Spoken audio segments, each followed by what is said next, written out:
Right, hopefully that seems to be going. Right. So welcome to my loose lead walking seminar. What this is going to cover for you is the foundational exercises for sorting out this problem of loose lead walking. So what we're going to do is, first of all, I'm going to give you a little bit of information about training, purely because I think just a tiny little bit of knowledge. Don't worry, I'm not going to nerd you all out on all the science or anything like that. But just a little bit of information is going to be helpful, especially for those of you with older dogs. When it comes to older dogs and puppies, with your puppies, you've got a relatively blank slate. Whereas if you've got an older dog that's maybe been pulling you on the lead for a year, 2 years, or 5 years, they've got a longer learning history of what they've been doing. So it will just take a little bit longer to resolve. So that's just why I'm going to give you a little bit of information just to help maybe put things together for you a little bit more. So what is loose lead walking? It's your dog just walking nicely with you, a nice loose lead, and just in a sort of J shape, if you can see in that picture. That's what we're aiming for with your loose lead walking. Ultimately, with your lead, you want a nice bit of slack in that lead, no tension, and your clip will be dangling down from a collar or the harness, however you walk your dog. And that way you're going to know that your dog is walking nicely on the lead. That's your ideal to aim for, is a nice slack lead. So what is not loose lead walking? Well, it's quite simple, really. But first of all, your dog does not need to be on a side. I often hear, oh, does my dog need to be on the left, on the right? Nothing like that. That is purely for sort of obedience training and competition. It does not matter which side your dog is on. Personally, I'd recommend walking your dog on both sides, because I'm a bit worse for wear and I'm always hurting myself. So more often than not, I might need my dog to walk on one side because I've got a crutch on one side or an arm injury on another. So I like to train my dogs to walk nicely on both sides of me. And they don't need to be staring at you like a little show pony as they trot along. Nobody wants to do that. You don't want them to have a crick in their neck or anything like that. So they don't need to be staring at you like a little show pony. And loose lead walking, the lead is not about restraining your dog from getting to A to B. Your lead is just there in case of emergency. It's rather like a parachute. You want it there. It's just your safety line. It's there for emergencies. It's not to restrain your dog or pull them this way or that way. It's just there as a safety measure. Okay, so there shouldn't be any of this additional second hand holding on the lead. As you can see in this picture here, I've been scouring the internet. So leads should not be tight. You shouldn't need to use a second hand to hold your lead. And your dog should obviously not be pulling, whether they're on a harness or whether they're on a collar. It shouldn't have this sort of tension on their lead. So why do dogs pull on the lead? Well, it's only for generally a few reasons, but one, they want to get to or away from something, someone, or somewhere.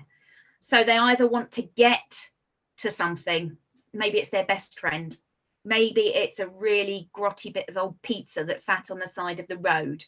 It could be that they've just heard a loud bang, anything like that, some really loud traffic. So that's why our dogs pull. It's to get to or away from something. There's also opposition reflex. So this is the same as if somebody was to push you, you wouldn't just let yourself fall over.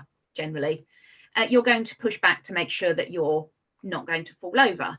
The same as if somebody tries to drag you somewhere, you're not necessarily going to want to go with them because you are heading in the opposite direction. So as soon as your dog feels some tension on that lead, this is why we want to reward for the loose lead, is that tension on the lead immediately kicks in what we call this opposition reflex. So they feel that bit of pressure, that bit of tension, and they automatically just want to pull against it. And finally, we follow. We are good, obedient human servants to the dogs. We follow them wherever they want to go, and they learn that they get what they want, and we follow. It's sometimes just as simple as that they've got to go somewhere that they want to go. That was rewarding, and we followed. We are good humans. we appease our dogs. We are very good to them. So how can we begin to resolve this rather troublesome problem? Because let's face it, it can hurt, it can be quite frustrating, and you can start to really sometimes really not enjoy your walks. And that's the worst thing, because obviously most of us have got dogs because we want to go outside walking with them and enjoy having them. But if they're dragging us down the road, it becomes less enjoyable. So first of all, what we need to do is realize that it does take time and commitment to resolve a training problem, especially if you've got an older dog that has been practicing this behavior for some time. So the older your dog, or the longer they've been practicing this behavior, or any behavior, whether it's loose lead walking, jumping up, the longer a behavior has been practiced, the longer it's going to take to fix. So to help us begin to fix these, we need to teach our dogs, whether they're puppies or older, to have real value and some foundational training so that they understand. Otherwise, it will just take longer. Consistency is key. So not only do you need to commit and say, right, that's it, we are fixing this problem. Because if you do that, if you commit and say, yes, that's it, Joe, I'm in, we're going to fix this. That's it. You've got your commitment, but consistency needs to be there, because if not, it is going to take longer. It might not happen at all. So if it's just you that walks your dog, brilliant. You're going to do absolutely amazingly straight away because you can commit. But if there are more than one person just walking your dog, so whether it's the hubby, whether it's the children, whether you've got a dog walker, if there's anybody else involved in walking your dog, they must stick to your new criteria and way of training your dog. Otherwise, and I won't get into the science of it and bore you all, otherwise, ultimately, all you're going to do is, if you are inconsistent, you will actually make the behavior stronger. It's as simple as that. So if you are inconsistent with your training, the behavior is just going to become unbelievably hard to remove. So what do we need to do? Well, nothing worth having comes easy. Nothing at all. So we need to just realize that this commitment is going to take some time, but it's going to be worth it. It's going to be worth it in the long run. So we want to get started, really, don't we? Let's get started. There's my jibber jabber. So what I want you to do now, we're going to get through my 3 top tips. These are my foundational exercises for really starting to get your dog to work with you so that we can start building on your loose lead walking. So if you've got a puppy, dog, anybody there that's got a dog that wants to join in, you don't have to have your camera or anything like that if you don't want to. We'll start going through some of these exercises. So I will give you a couple of minutes to get back and settled with your dog. And then what I will do is I'll stop my screen share and we'll go back to Zoom, and we will go through some exercises that way. So hopefully that all makes sense to you all. If that does, just drop me a little quick note in the chat box that you're understanding and you would like to come and join in with your dog. Is anybody still there? I'm all on my own.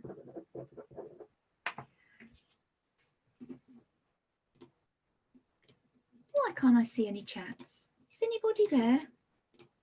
It says there's 40 of you in here. There we go. Fabulous. We've got some messages. There we are. Maybe it's just my internet. Fabulous. Right. So go and get your... No, that's all right. You've got all the information. You don't have to. It's just nice to see that somebody's going to be coming and joining in. So I'll give you just another minute or so to go and grab some cookies and some nice rewards. And then I will start having a little look for anybody that's got their video on that wants to join in. Because, of course, I won't be able to, hopefully... no, you don't need a lead or harness, Grace. Very good point. Yeah, no lead, no harness, nothing like that.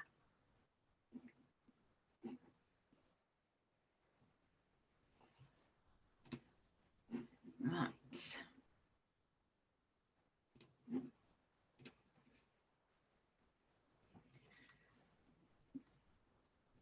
And then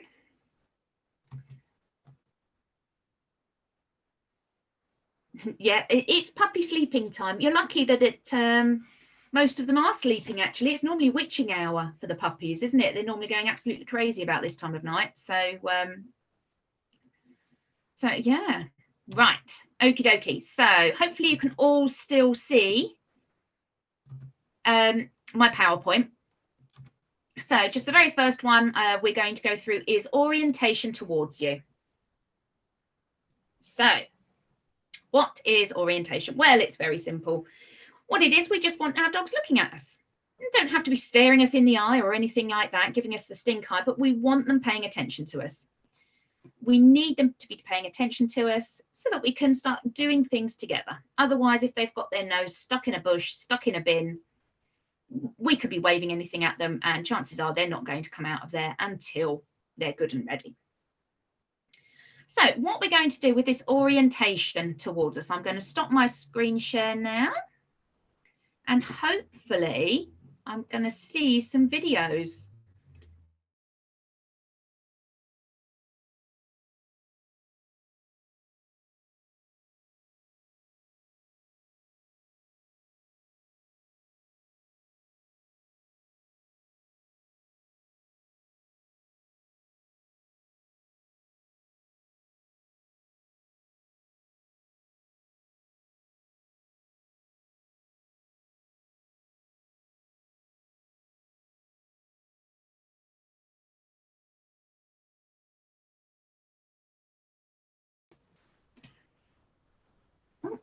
Hello, and we're back. Right, okie dokie. So I've got a nice few videos here. So the first one we're going to do is orientation towards us. So this is a nice, simple and easy one. So I would like you to have a little handful of treats. If your pupper is jumping up at you, poor Ali, stand up nice and tall and put that treat behind your back. That's it. And ignore her for jumping up. We don't want any of that. So what we're going to do is I want you to have a handful of treats. You know, nothing. We don't want him to have 6,000 or anything like that. Just a nice amount of treats. And all you're going to do is you're just going to drop a treat on the floor, go boop, and then another one, boop. And then once that treat's been eaten, we're going to drop another one, boop. And we're just going to drop sort of 5 or 10 little treats going boop, boop.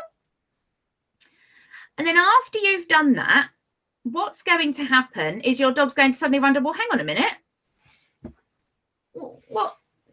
Where's the magic rain? Where's the brilliant rain that was happening?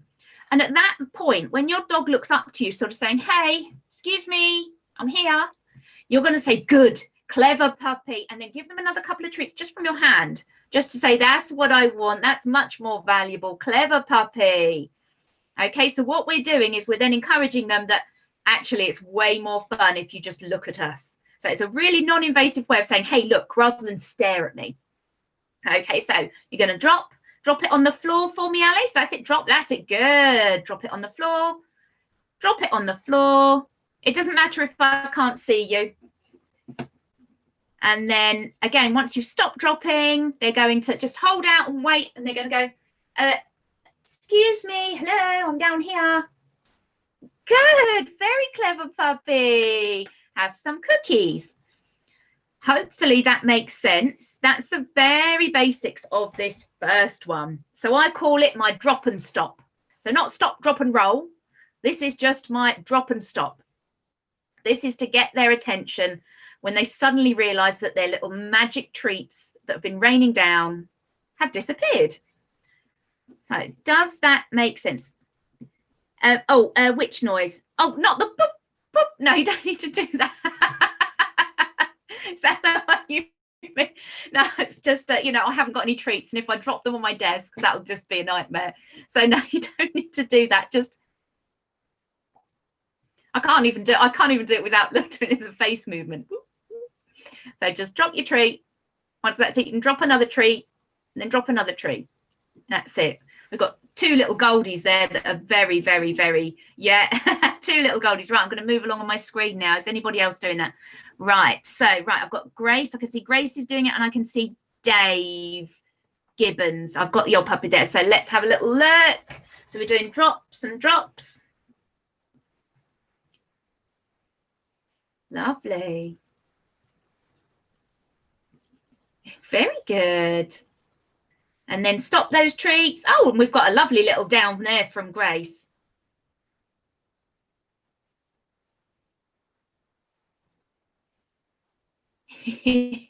Let's go on to the next ones. Have we got anybody? Oh, Hannah, crikey, we're actually out for a beautiful walk. Look at that. Hannah's showing us how it's done. Right. Almost looks like, I can't tell whether you're walking or running. Looks very, very athletic. And anybody else in there? No, I can't see any other videos. If there's anybody else that thinks they should be on camera and they're not, because they want me to have a look at what they're doing, then pop a little note into the chat box and I'll come and find you. Otherwise, so far, so this is what I call, this is our orientation towards you. Because if they're just not interested in looking at you and paying attention to you, you've got no hope. You've got no hope. So, of course, we're lucky, apart from one of you, most of you are all indoors in the living room or the kitchen. So this is a really nice environment to start teaching a new behaviour because it's controlled. Not a lot is going to happen apart from the delivery man or something along those lines. You know that a cat's not going to run past. You know that there's not going to be these things that are going to entice your dog. And one of the best things that we can start to do when it comes to loose lead walking is teach these behaviours at home off lead. Because like I've said before, that lead that's just there to stop as an emergency brake. We want our dogs to be doing this. If there wasn't a lead there, if we had like a narrow path we had to get down, obviously a safe one, not alongside a road or anything like that. But we'd want our dogs to maybe be close to us. So there's lots of reasons for actually teaching loose lead walking off lead. So I do all of my loose lead walking off lead to start with. So that's why we didn't need leads and collars or anything like that, because we want to be able to walk before we run. So we're teaching our dogs to engage with us and orientate towards us. So, I would have thought you could see the everybody else doing them, Sam. You can change your view at the top right into gallery. And then I think you can scroll along with the little arrows.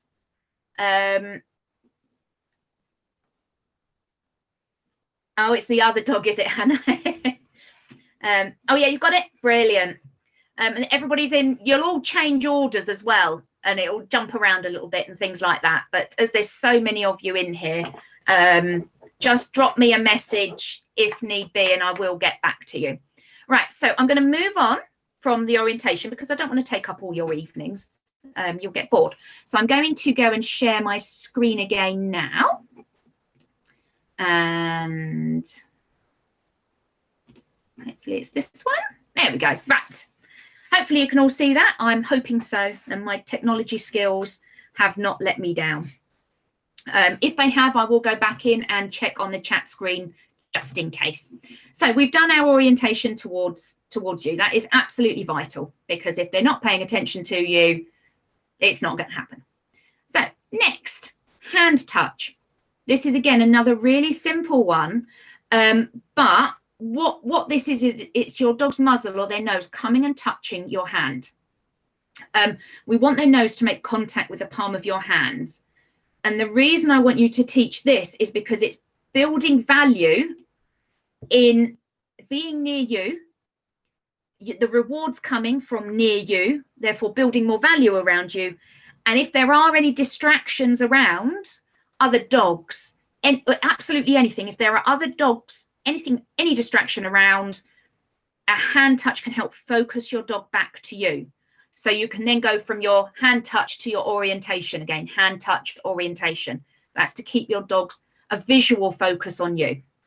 Okay, I like to call it magic hands. So what we're going to do, I'm going to stop sharing this screen again. And I'm going to explain how we're going to do this. So let me put my camera back on, because that will help. And where's my, hopefully I will come back on at some point. Hopefully you can see me. There we are. So you're going to get a little treat. Here's my bit of blue tack, very high tech. And you're going to put that cookie between your ring and middle finger, mainly because it's nice and easy to keep those fingers close together. You try and do it with your baby finger. It's a bit harder. So it's nice and easy. If you struggle, then any fingers are fine, just as long as you can keep that reward squeezed in there, because your dog is not going to get this one. They're not going to have it. Then what you're going to do is you're just going to offer your hand to, oh, actually, you know what? I'm going to get Dilly down. Dilly's going to show us how to do this. So this is Dilly. And you're going to present your hand to Dilly, and Dilly's going to smell that lovely, lovely yummy. And he's going, oh, that smells good, Mum. And you're going to go, yes, good, very nice. And you're going to give them a cookie from the other hand, not the one that's got the treat, because that one always stays there. So let me just. So as you present your hand, good puppy, and you can feed them from the other. Okay, present the hand. They'll come and sniff. Oh, nom, nom. Good. Feed from the other. Okay, that's what we're, oh, knock over my coffee. That's what we're looking for. That's what we want to look for. So, no, you can use whichever hand you want, Shiloh. The same as my loose lead walking, I practice both hands just in case, because I am so accident prone. If my dogs can only do a one hand, I want them to have value in both. But that's just me being a bit weird, but I'm accident prone. So, who have we got having a go? So we've got Poppy's having a moment there, being all spaniel by the looks of it. What have we got? Oh, very good, Kat. Very good. Very nice. That's it. Well done. Good, Holly. If you hold the hand flat, rather than up like that, come down face. Yeah, so that they can come into it rather than sort of come and headbutt it. I can't quite see that on camera, but that looked better. Yeah. All right, Amelia, what have we got going on down there? You're well tooled up there, Amelia. So yeah, let's have a nice sort of flat hand, nice and down, just kind of like that. So we're not doing this. We don't want them to come up like this. We want them to just come in nicely like that. Good. Right, I'm going to move nice with Poppy. Good. I'm going to move across. Let's see who else we've got. Right, so Sue Hitchens. That's it. So let's see what we've got. Nice with Sue and Little Spaniel there. Very good. Let's see that one more time. Good. Excellent. You're on it there. Right, any other puppies? Right, so on to Grace. Let's see what we've got. Oh, clever little cockapoo. I'm assuming that's a cockapoo, Grace. Give me a thumbs up if it's cockapoo. Yeah. Yeah, very nice. Let's see that one more time. You've got your hubby well trained anyway. Very nice, clever. And then on to Dave. I'm sure that's not Dave, but let's see what our collie's doing. There's a Dave. That's got to be a Dave. That looks like a Dave. So have a nice. So Dave's little one. I can't see if I'm on screen because I've moved across. You want your hand so that it's nice and flat, so not above your puppy's head, just so that they can come into it. I've got it the wrong way around, like that. Nice and low, as if you're offering them a treat. That's it. That's a bit better. Yeah, that's it. As long as it's not coming over their head. A lot of dogs really don't like it as well, and you'll start to see some dogs just shy away from it. That's really good. Let's see Collie Puppy one more time. Good. It's like, yeah, I'll eat all that. Nice. Super. So Hannah's still going for a walk. I can't see any videos there. Let's go on. No videos there. And no videos. If there's anybody I've missed on a video that wants me to see what they're up to, pop it in the chat now. So I'll keep an eye on that. So yeah, the hand touch. I chopped off my head a bit. Again, that's about building value around you, the same as that orientation, because we want to be the biggest and best things for our dogs. So whether we're how do you keep it as a touch rather than eating your hand? So if they're doing that, just make sure that you could always down value the treat that you've got in there. So if you've got something really nice, you could always put something a little bit more plain. If they're doing that, you can try and switch hands as well, so they've not got a little behavior, but I would down value on the on the treat, just to make sure it's not so nice. If they are eating that, then you can just take your hand away as well, so that they understand, no, that's not going to get you anything if you're doing all that. Is that what she's doing? Is she just mouthing your hand, Liz? You might be practicing. So that's either down value your treat, down value your treat, or if she's coming in for that, move your hand away, so that she understands that if I open my mouth, the hand goes away. Dogs learn by consequences. So if the consequence for is the hand goes away, then she's going to learn, well, hang on a minute, but I kind of want that to be closer to me because it smells good.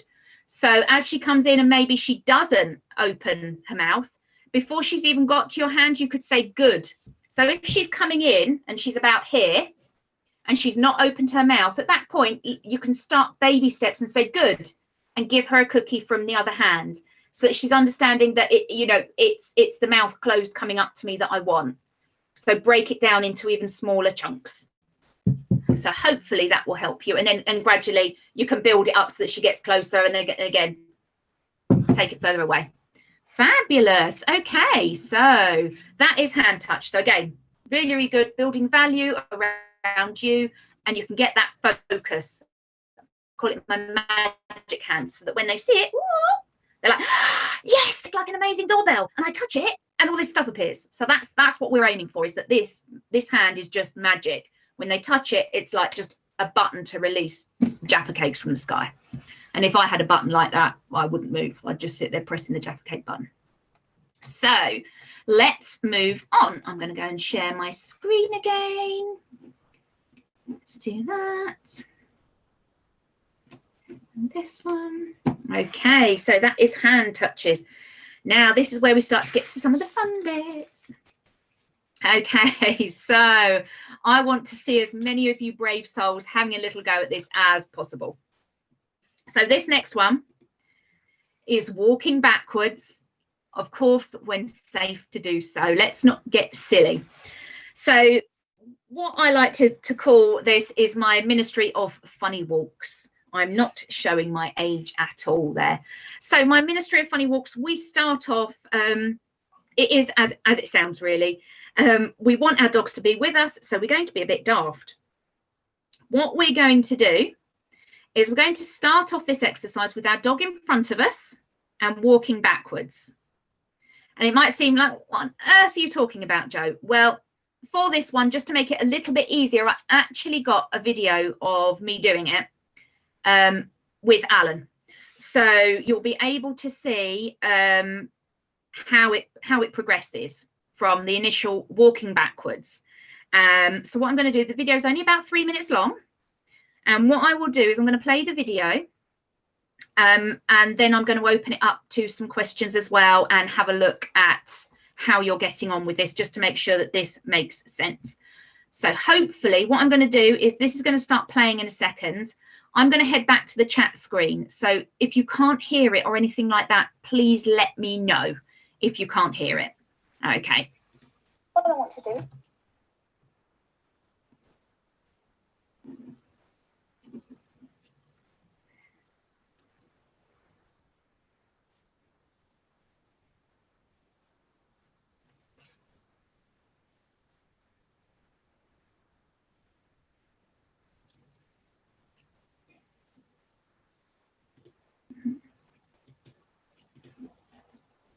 Oh, a little wrinkle. Alan. Good boy. Come on then. Good boy. Good boy. Nice. Nice. Good boy. Super. He's so clever. He's so clever. You dropped a bit. There you go. Good boy. Okay. Let's try that again.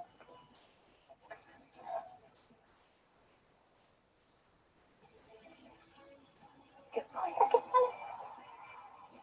Good. Nice. Nice. Good boy. Super. Got an automatic sit with Alan already, which is really good.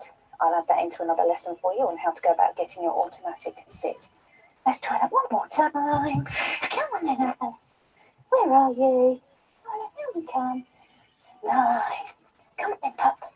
Come on then, pup. Good boy. Super.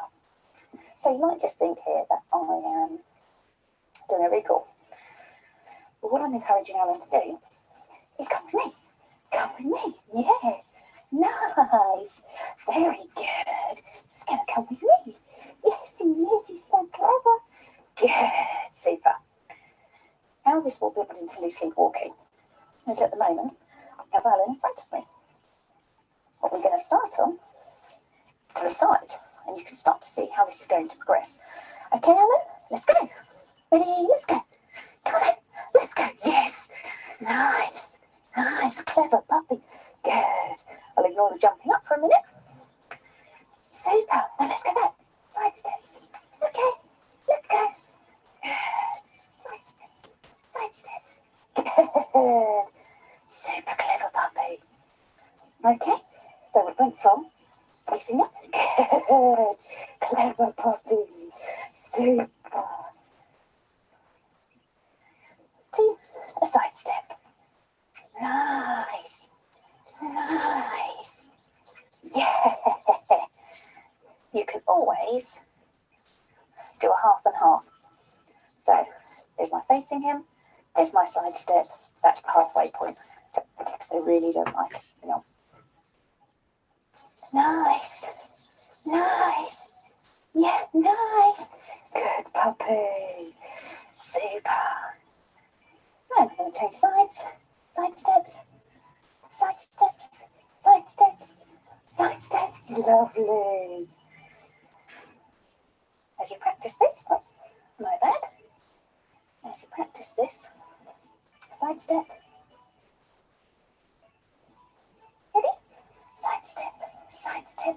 Turn. Turn. Lovely. Beautiful. Beautiful. So you mix it up. Okay, we go backwards. Backwards. Side step. Side step and forward. Nice.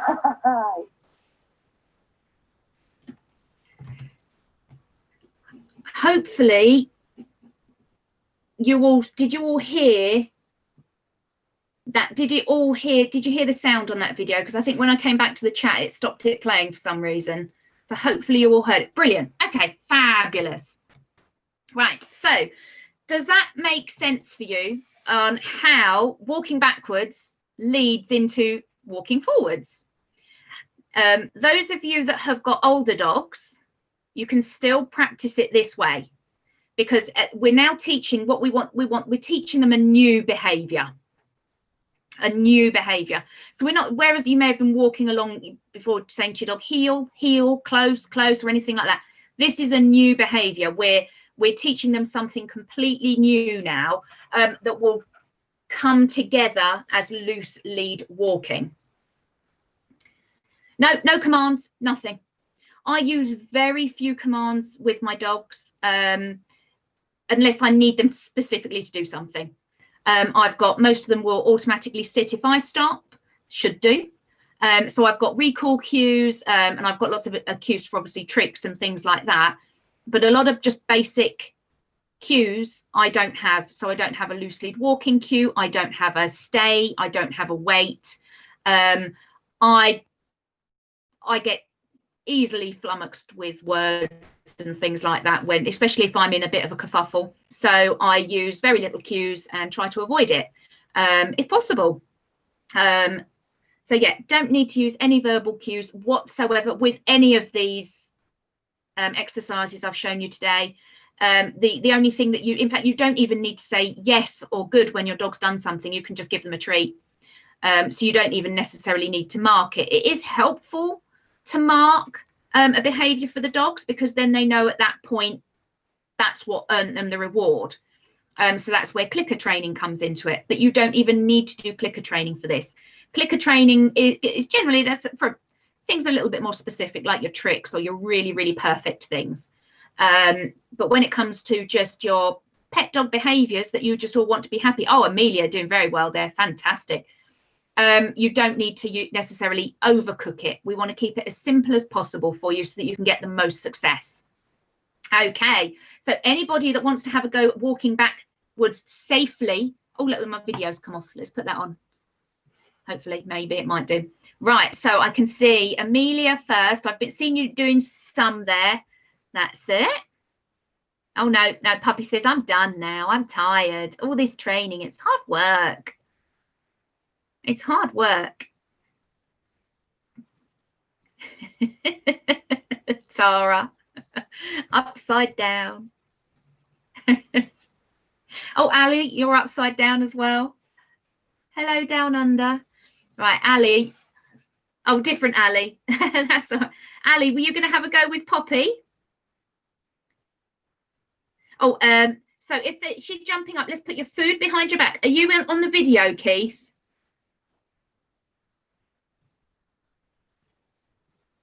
Oh, sorry, Holly. Oh, yeah, you're on the video. I'll come to Holly in a minute. When you're out on the lead, they're still out on the lead for the time being, Keith, because obviously we don't want to let your puppy out on the road or anything like that. But you still, when they're out on the lead, you're still going to walk backwards safely. You're not going to do it while you're crossing a road or anything. There's caveats to everything. You've got to be sensible. Lovely. Right. So Holly.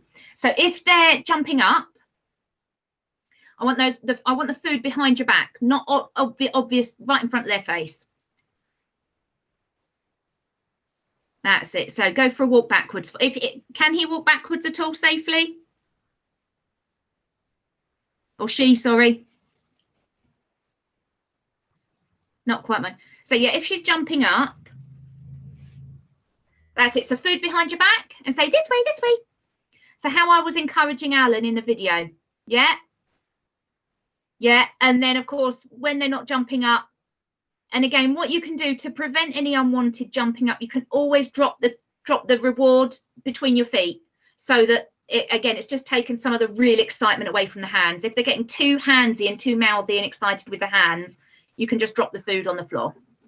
Right, I'm going to move along the video. Let's see, who have we got? Right, so Sue Hitchens. Let's have a little look at you, see how you're getting on.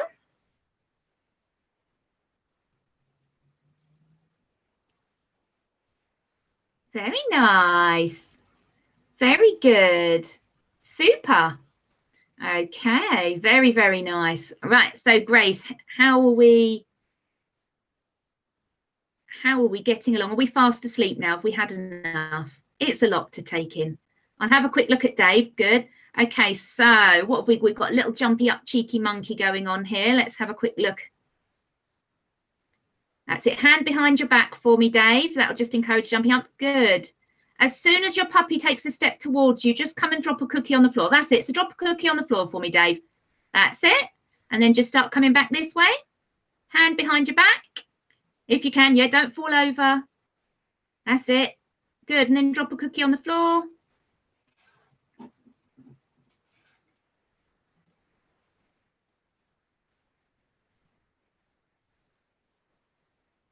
He says, no, I know it's behind your back, Dad. Right, lovely. Where have we got?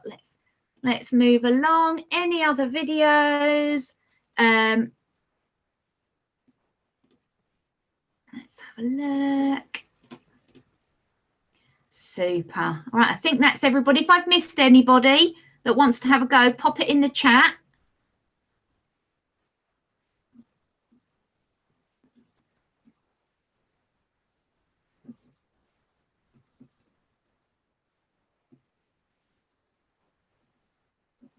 No, I'll give you another couple of seconds just in case there's anybody else that wants to go. Still got the slide up. Oh, did I forget to share? Oh, sorry. Have you got videos? Does that help?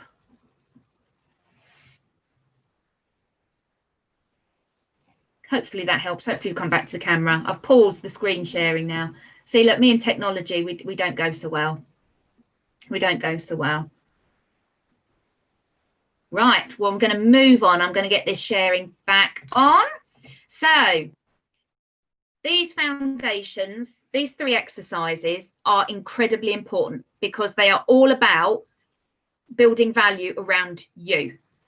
That's what you need, because if your dog finds a leaf or anything else more exciting, we've got a problem, especially if they want to spend time with a leaf and not you. So it's about building that anticipation that what are you going to do next? Where are we going to go next? So that's what I'd like you to think about. And as you progress with your walking backwards, you can start adding in the sidestepping and then the walking forwards. Just do it sensibly, so that one, you're not tripping up your dog, and two, your dog actually understands that it's being by you that's earning the reward, not just pootling along. So when you do go out for a walk, this is going to be the tricky bit, and we'll cover some of this in the Q&A, I'm sure. When you do go for a walk, your dog's going to be on a lead at certain points. You still need to stick to all of these all of this criteria while they're on the lead. So I know it's a bit tricky at the moment because we're all generally sort of walking from home, not necessarily driving to the woods where we can let our dogs off the lead at the same time. But you will get, if your dog can practice this lead pulling behaviour, it will continue. And if you're worried that your dog's not going to get enough exercise, then we can set up some mental enrichment for them at home, because mental enrichment at home is just as exhausting as being out for a run. So there's plenty that you can do with your dogs at home. So if you really, really, really want to commit and crack to fixing this, it will take time, but the more you persist at it, the stronger that behavior will become, and it will be one that you want. Okay. So you cannot expect your dog to just suddenly go outside after a little bit of playing in the front garden and in the living front room and in the garden, that they're going to walk beautifully on the lead, because outside of the house, it's not a controlled environment. You've got lots of things that you just can't control. You never know what's going to come around the corner. So you need to build in these levels of difficulty bit by bit, which is why you need to set your dog up for success. And those of you that have trained with me before know how much I harp on about the 3 Ds.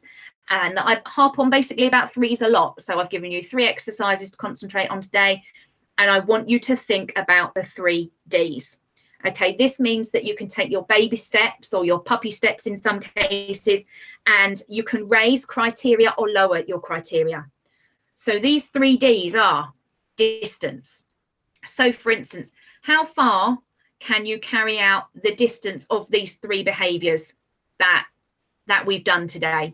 So could you, for instance, where you're dropping your cookies, could you drop your cookie 2 meters away with this orientation? Could you throw it across the room? And when the cookie stopped, does your dog look to you? Do they orientate to you? With a hand touch in the distance, can your dog walk across the room to come and touch your hand? Can they walk across the garden and come and touch your hand?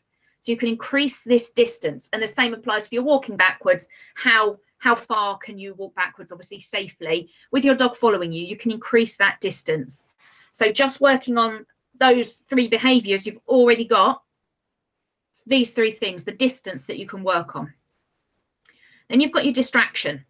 So of course, if you're looking at your orientation exercise, could you have somebody opening and closing the back door or bouncing a ball while they stay orientated to you?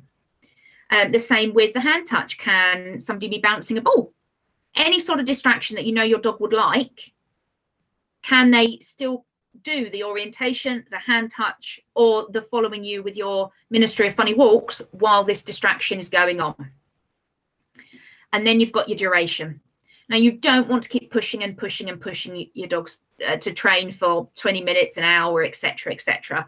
I would recommend, as always, just doing these little exercises in 3 minutes.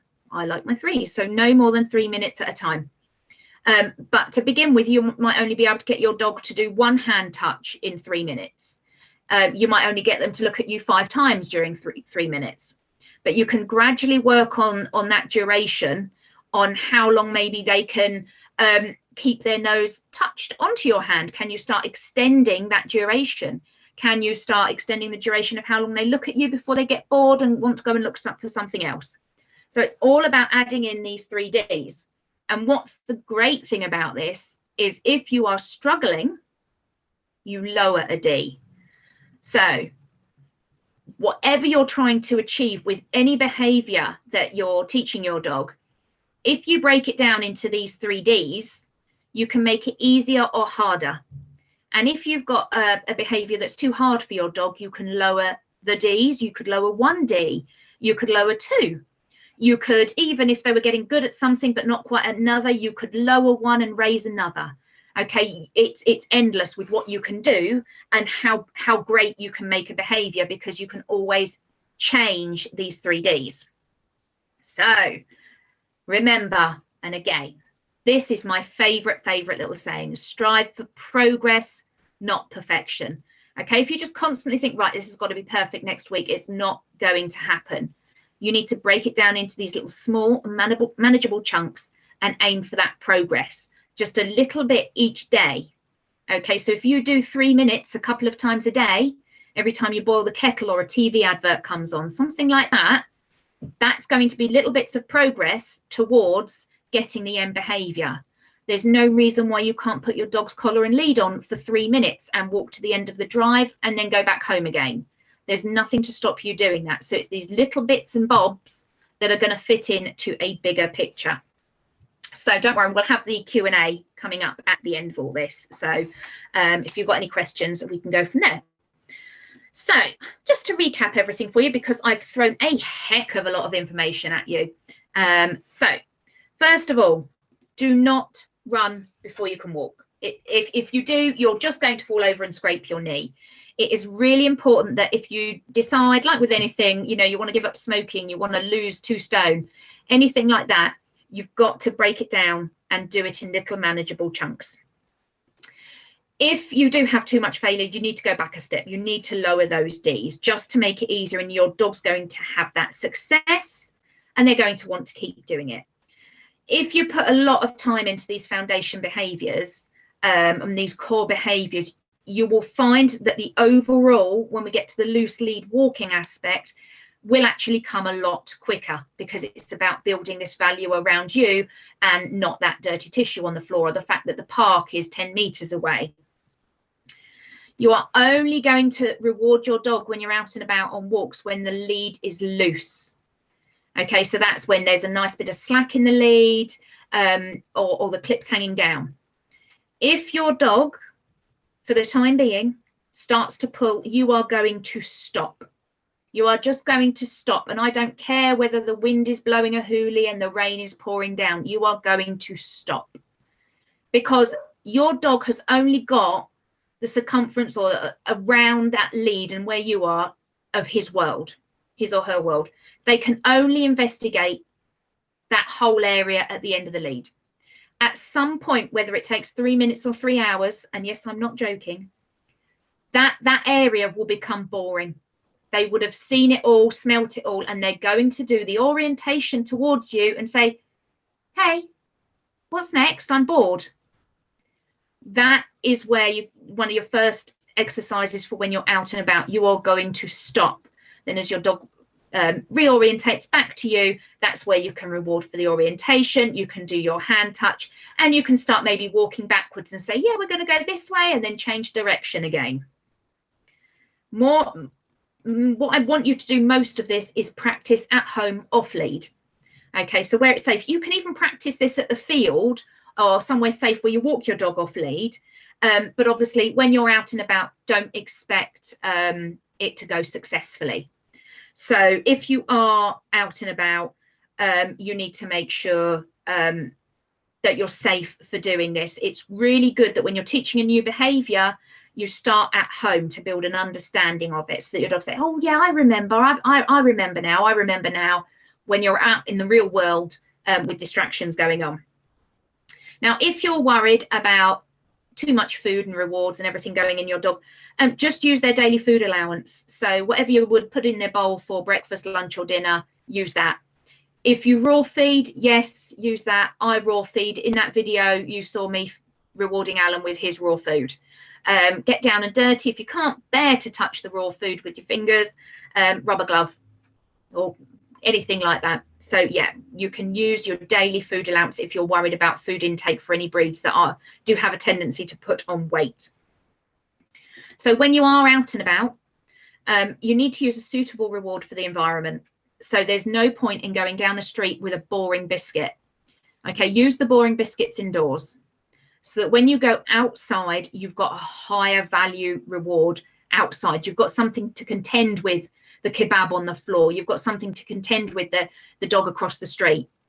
You need to use a suitable reward for the environment. If you've just got a boring biscuit outside, your dog's not going to want to talk to you.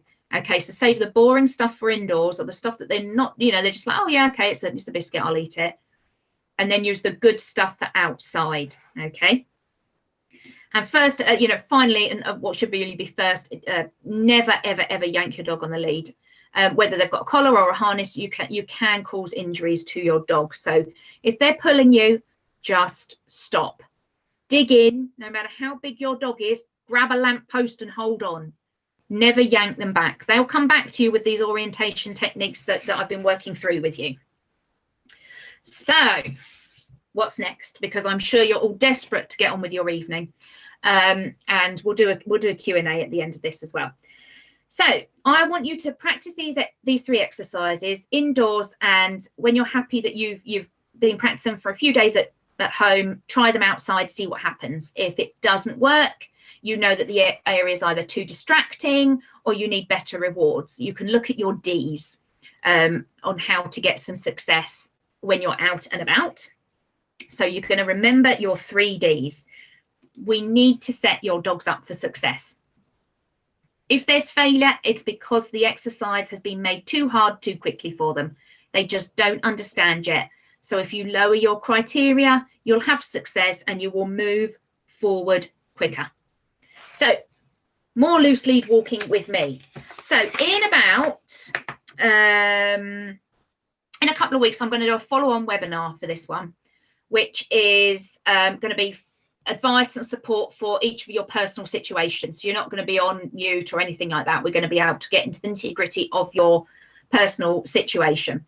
So there are only limited amount of sort of working spots for that on the webinar.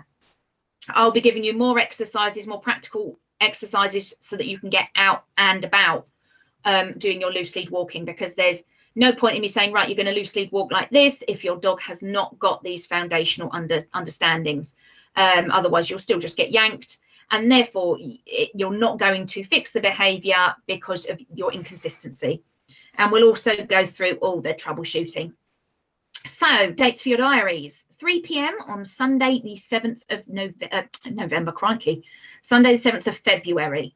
And that really would have been giving you loads of time to practice on these.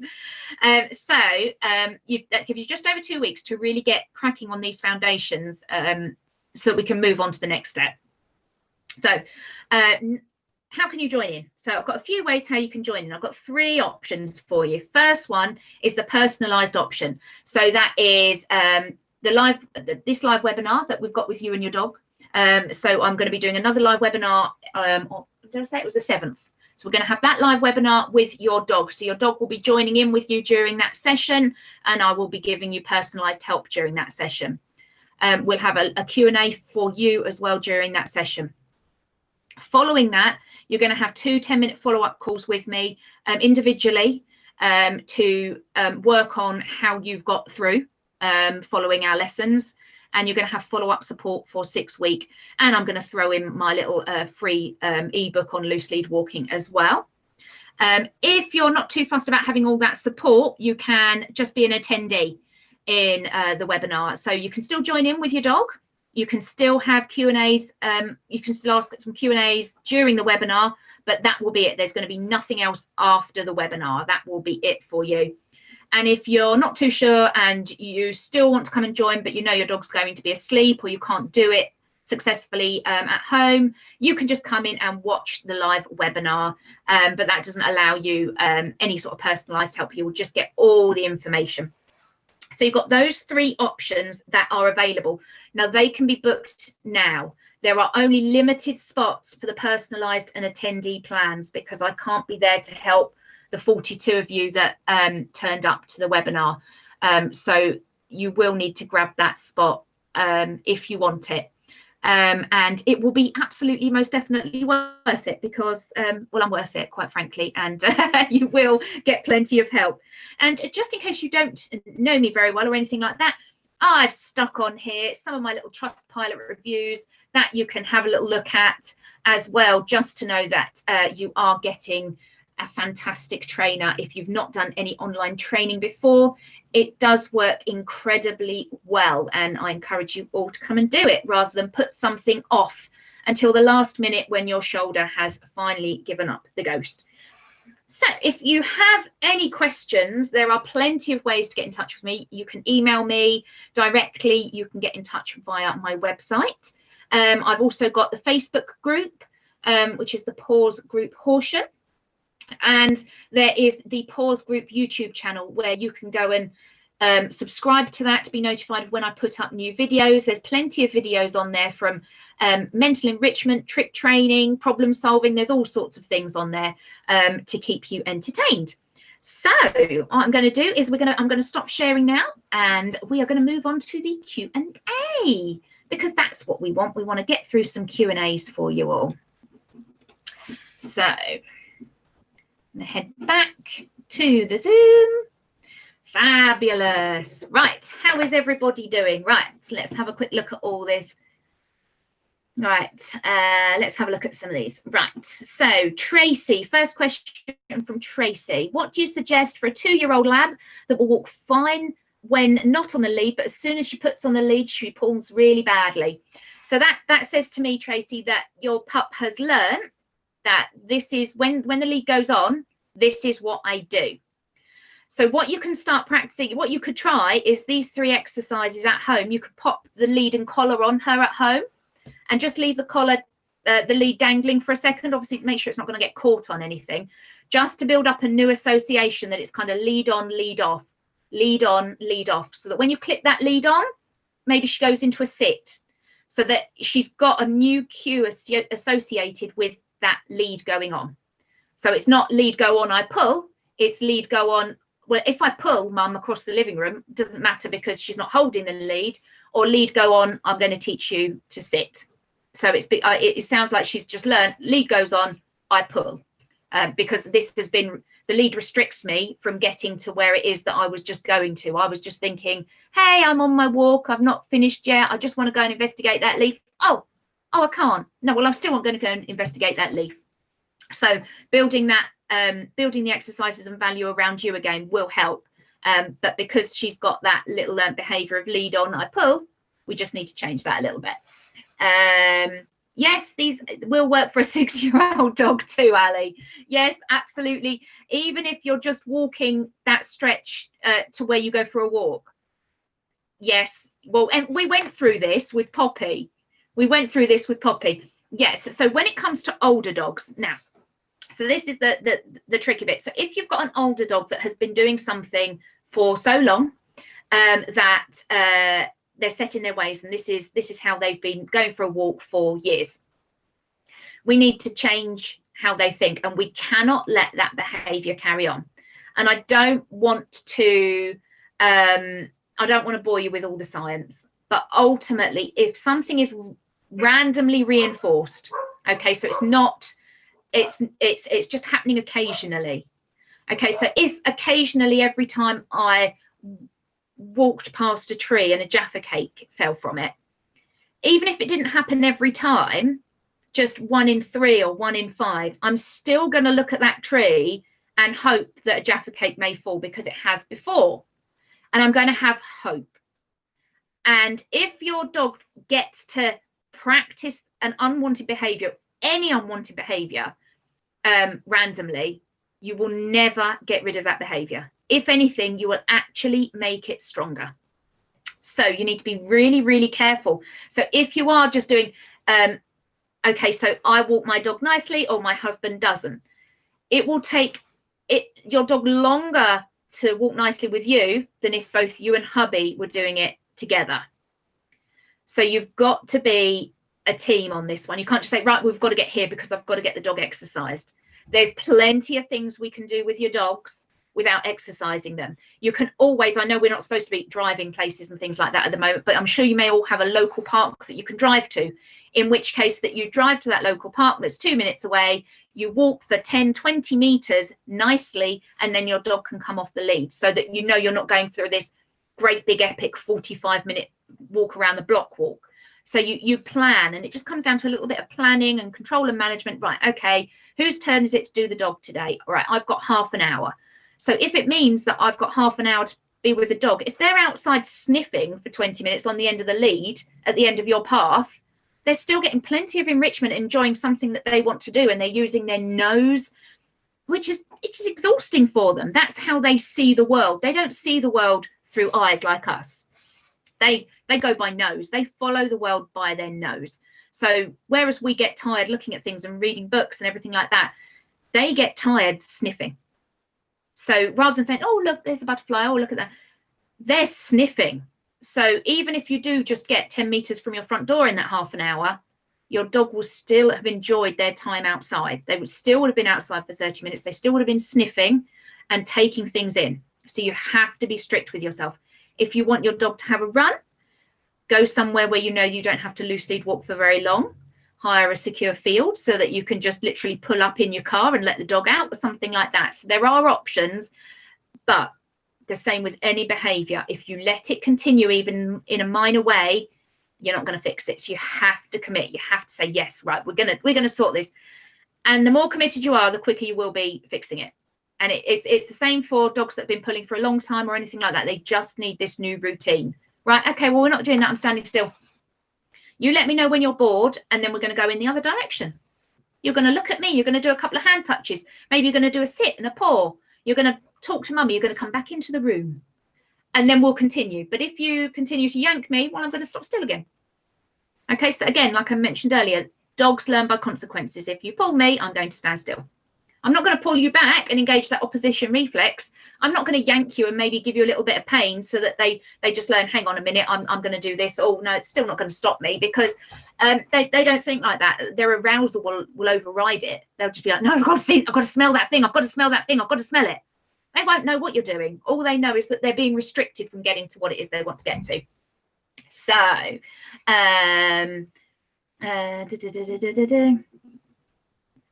oh, thank you, Hazel. No, you're welcome, Holly. No worries, Molly. Right, Milo comes to heel when we stop as soon as he has the treat, or we start walking and he shoots off and strangles himself by hitting the end of it. Yeah, warp speed. Sounds very similar almost to, who was the other lady, the 2-year-old lab that when you put the lead on, she pulls really badly. It's a habit. So he's like, right, okay, I stopped, I go. So what happens is when you stop, you start walking backwards.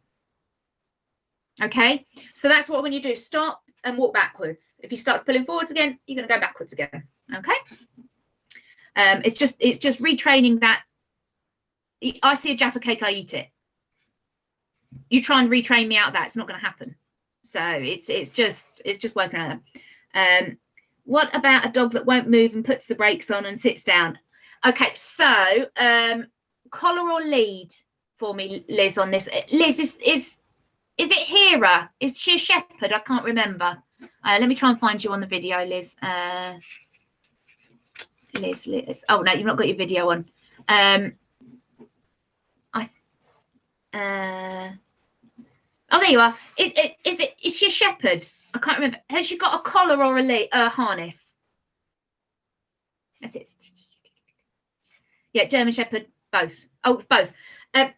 Do you pull her forwards on the harness? And let me unmute you. Hang on. I've sent you a little thing. Can you hear me? Can I hear you? So, I'm having a problem getting her out of the house. Out. She doesn't respond to walkies in the way that every other dog I've ever known does. And she's still quite young though, isn't she? How old is she? Yeah, she's 11 and a half weeks. So she's 11 and a half weeks. It's all still scary. That's the same thing as trying to get me out of a spaceship when I've landed on Mars. I wouldn't be too inclined to just step my toe out. So it is very scary. So just take it at her pace. So don't worry about pulling or anything else on the lead.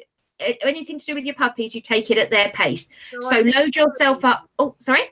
I was carrying her to the gate, and when she's beyond the gate, she's absolutely fine. Oh, okay then. So what I'm going to get you to do is you're going to get some super yummy cookies, some leftover roast dinner, whatever it is she's allowed. Really great stuff. And you're just going to stand by your front door and you're going to drop it out the front door. But you're not going to go out the front door. If Hera wants it, she's going to go out on her own. And just drop it there. And then as she goes out, you can step with her. And then you can drop another little bit further forwards and then another bit. But then after a couple of steps, you're going to go back in. So you're not going to push her all the way to the end of the driveway just to begin with, bit by bit. So that when you come and try again, maybe, I don't know, a couple of hours later, whatever your day suggests, I don't know how you decide you're making a cup of tea, spend that 2 minutes while the kettle's boiling, just throwing some cookies out the front door and seeing if she'll go out again. Okay, but it's got to be really, really good stuff. And you can gradually work your way further and further forwards. For some reason, she's a little bit worried about that threshold.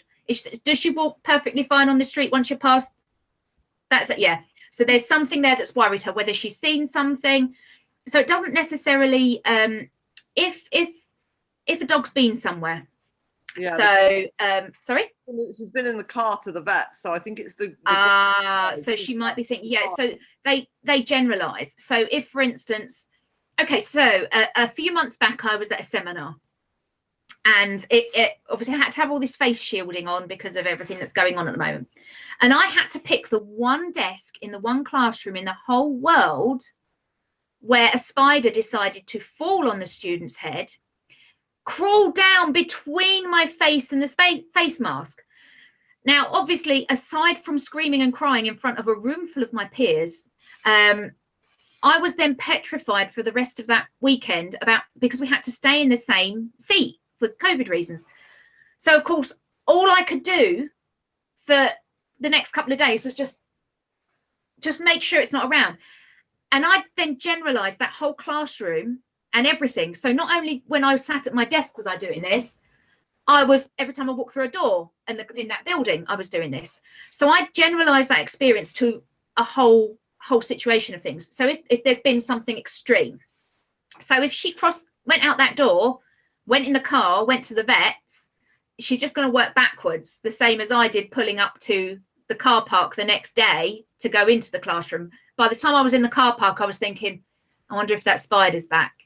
So, it works backwards. So it's a little bit of fear there, but I just do a little bit of positive reinforcement, throw some yummies out there. Don't just throw tuna or something all over the place. Otherwise, if she doesn't go out, you'll end up with rats or something gross, or you'll be picking it up. But just encourage her. If need be, just go and sit on the step if it's not wet. Just sit there with a book and a cup of tea and let her step out on her own accord. And you'll find that once she just sort of says, oh, actually, yeah, it's not too bad. There's good stuff out here. I'll go along with mum, actually. Otherwise, she will just continue to wait to be carried. So would I. She's fine in the class. It's just we've had a family dog that certain things like bridges wouldn't ever cross. Now she's a bit big to develop those sorts of phobias. So no. So just start working on it now, but at her own pace. At her own pace. It's slightly different from the loose lead walking, but no dragging or anything like that. Just at her own pace. Fabulous. Right, I'm going to stick you on mute then. Right. So everybody, hopefully, has anybody got any more questions? No worries, Carla. Nice to see you. Has anyone got any more questions? Hopefully, I answered most of them to a certain extent in everything. That's kind of what I'm hoping. Hopefully I've made it nice and easy for you to understand where I'm leading to with this one, that you need those foundations, otherwise just you're going to struggle. Does that make sense? Does anybody got nods, got thumbs up, got all sorts of things? It's really hard when you're here rather than teaching in a class or anything like that. I haven't got all these nods going, yeah, it makes sense, Joe. Yeah, thank you, Joe. You're welcome. So if not, I'll let you all get on because this is overrun. I didn't want to keep you all this long. But please do come along to my webinar. Book yourselves in now. I will, hopefully this is going to be recorded and I will get that uploaded as well. But yeah, if you have any questions, do ask. If you're feeling generous, don't forget to leave me a lovely Trustpilot review. That would be brilliant. So you can just search for me on Trustpilot. I'll let you do that if you really want to. That would be great. And excellent. Thank you very much, Bobby. Thank you, Graham. Thanks, Grace. Thanks, Carol. Thanks, Liz. Oh, crikey, it's all moving now. Thanks, Joe. Thank you, Julie. Thanks, Claire. Everybody there, really, really thank you for turning up. And hopefully I will see you in a couple of weeks to give you the full-on crackdown of getting this resolved. So I will see you all soon. You go and have a nice evening. Take care, everyone. Bye.